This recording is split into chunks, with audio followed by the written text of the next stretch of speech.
Screen पे एक video देख रहे हैं। कौन है ये है ग्राहम। इन्होंने एक बयान दिया था और बयान क्या दिया था इस ट्वीट में देखिए, जिसमें इन्होंने कहा था कि अगर अमेरिका तार खींच लेता है इजराइल से तो भगवान तार खींच लेंगे हमसे। अब इसका क्या मतलब है और ये पाकिस्तान के लिए एक डेंजर साइन क्यों है? अब क्या डोनाल्ड ट्रंप एक बड़ा दबाव बनाने वाले हैं पाकिस्तान के ऊपर? जानेंगे आखिरकार किस मामले में पाकिस्तान बुरी तरीके से फंस रहा है। इसी बीच भारत ने ताबड़तोड़ इजरायली मिसाइल का ऑर्डर क्यों दिया है? जियोपॉलिटिक्स में बहुत कुछ चल रहा है, हमेशा की तरह जानने को मिलेगा बहुत कुछ। आइए जानते हैं इन खबरों को विस्तार से। ये जो देश देख रहे हैं ना, ये देश है इजराइल और ये इजराइल अब गले की हड्डी बनेगा पाकिस्तान का। इजराइल ने जब कतर पर हमला किया तो पाकिस्तान ने जल्दी जल्दी जाकर सऊदी अरब के साथ एक डिफेंस पैक्ट साइन कर लिया। उसे लगा कि ये डिफेंस पैक्ट भारत के खिलाफ उसके लिए एक बढ़त होगा, लेकिन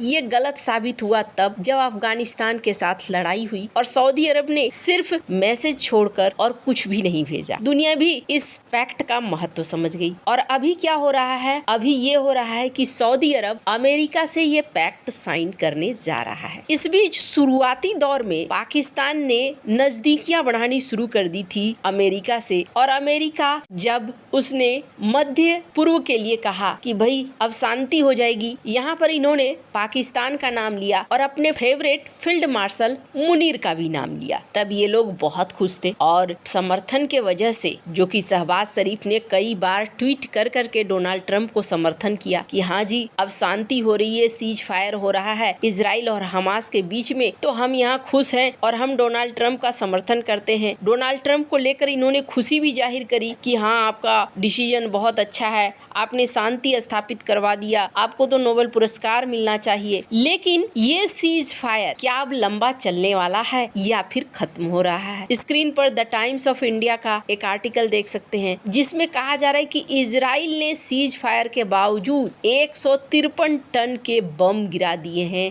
गाजा के अंदर और बेंजामिन नेतन्याहू ने कहा है कुछ भी ओवर नहीं हुआ है। यानी खास तौर पर ये हमास को लेकर कह रहे हैं। इनका कहना है कि हमास अगर गतिविधियां जारी रखेगा, जैसी की खबरें आई कि कुछ घटनाएं हुई हैं इजराइल और फिलिस्तीन के जगहों पर, खास तौर पर फिलिस्तीनियों को लेकर, ऐसे में इजराइल का कहना है कि हमास अगर अपनी गतिविधियां बंद नहीं करता है, हथियार नहीं छोड़ता है और अपराध का रास्ता नहीं छोड़ता है, तो हम अपना ये मिशन जो है ये कंटिन्यू रखेंगे। अब आप सोचेंगे अमेरिका की तरफ लोग देख रहे होंगे, तो जेडी वेंस ने कहा कि धीरज रखो, देखना एक समय आएगा जो गाजा फिर से बहुत अच्छे तरीके से आबाद होगा। अभी अगर गाजा की तस्वीर अगर आप देखें ना, तो ये गाजा कुछ इस तरीके से दिखता है। विनाश और तबाही के अलावे यहाँ ज्यादा कुछ देखने को नहीं मिलता है। लेकिन इजराइल और हमास के इस शांति समझौते के बीच में पाकिस्तान के अंदर दो तरह की हलचल मची हुई है। पाकिस्तान के अंदर जो रणनीतिक हलचल ये है, मुनीर और शहबाज कहीं न कहीं ये अमेरिका के साथ चलना चाहते हैं और इनकी जनता और टीएलपी जैसी पार्टी है वो विरोध प्रदर्शन कर रही है। इस विरोध प्रदर्शन में पाकिस्तान ने बड़ा कड़ा रुख भी अपनाया। स्क्रीन पर मेमो की रिपोर्ट देखिए जिसमें देखने को मिला कि यहाँ क्रैकडाउन हुआ मिलिट्री की तरफ से प्रो फलस्तीन लोगों के ऊपर, प्रोटेस्टर के ऊपर। अब सबसे बड़ी बात यह है कि फिलिस्तीन के ये समर्थक हैं, लेकिन उनके ही प्रदर्शनकारियों के समर्थन में न उतर कर उनको क्रैकडाउन करने उतरे। तो किस वजह से उतरे? साफ तौर पर अमेरिका की वजह से ये उतरे हैं। अमेरिका के लिए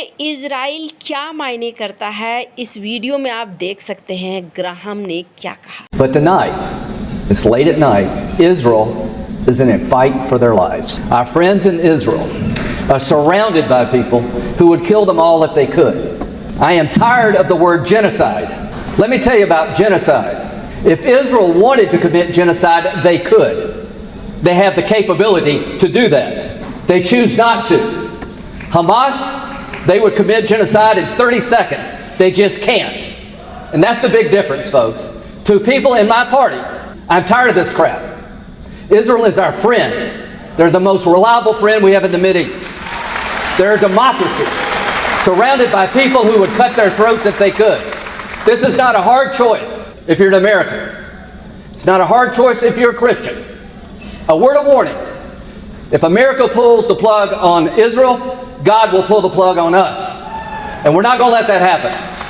So I just want to end with this thought that President Trump has stood with Israel at the most difficult. Graham ने यहाँ साफ कर दिया कि अमेरिका इजराइल को नहीं छोड़ेगा और अमेरिका इजराइल साथ मिलकर आगे चलेगा। अगर हम इजराइल का प्लग निकाल लेंगे तो ऊपर वाला हमारा प्लग निकाल लेगा। कुछ इस तरीके से ग्राहम धारण सेट कर रहे हैं जो बता रहा है कि अमेरिका इजराइल का साथ नहीं छोड़ने वाला है। पर ये पाकिस्तान के लिए टेंशन की बात क्यों है? तो पाकिस्तान के लिए और मुनीर के लिए टेंशन की बात ये इसलिए है कि एक तो जनता प्रदर्शन कर रही है, जनता का एक बड़ा तबका प्रदर्शन कर रहा है और ये प्रदर्शन नॉर्मल लेवल पर नहीं हो रहा है बल्कि हिंसा के लेवल पर बढ़ता जा रहा है। उसके बाद एक और चीज देखने को मिल रही है। एक रिपोर्ट इस आर्टिकल के अनुसार, जो रिपोर्ट ये कह रही है कि यूके अब अपने सैनिकों को भेज रहा है, यहाँ पर शांति स्थापित करने के लिए सैनिकों को भेजा जा रहा है। कथित तौर पर यह भी कहा गया कि पाकिस्तान भी अपने सैनिकों को यहाँ भेजेगा। पाकिस्तान के लिए ये निर्णय लेना तो बड़ा मुश्किल है, लेकिन एक रिपोर्ट और है जो भारत के लिए भी खास है और इजराइल के लिए भी खास है। आप देखेंगे इजराइल और भारत के बीच में ना जुगलबंदी टूट नहीं रही है बल्कि और डे बाय डे मजबूत होती जा रही है और ये मजबूत होना बहुत ज्यादा जरूरी है। क्यों जरूरी है? स्क्रीन पर एक आर्टिकल देखिए। हमास की रीच अब पाकिस्तान के अंदर हो रही है। स्क्रीन पर ये जो आर्टिकल देख रहे हैं, इस आर्टिकल में कहा जा रहा है कि यूएस का मेजर नॉन नाटो अलाय है पाकिस्तान, लेकिन इसके बावजूद देखने को मिल रहा है नाजी जहीर, हमास का स्पेशल प्रतिनिधि जो पाकिस्तान में था। कहा जा रहा है कि धीरे धीरे पाकिस्तान में हमास अपने प्रभाव को लगातार बढ़ाता जा रहा है। अब अगर ऐसा होता है तो ये भारत के लिए खतरा तो है ही, साथ ही साथ ये इजराइल के लिए भी एक बड़ा खतरा है, क्योंकि घूम फिर कर बातें इजराइल तक भी पहुँचेंगी। यानी पाकिस्तान की बात करें तो सांप छछुंदर वाला हाल है, इधर जाएं तो भी खतरा है, उधर जाएं तो भी खतरा है। और इन सब के बीच में अगर भारत की बात करें तो भारत भविष्य की तैयारियां कर रहा है।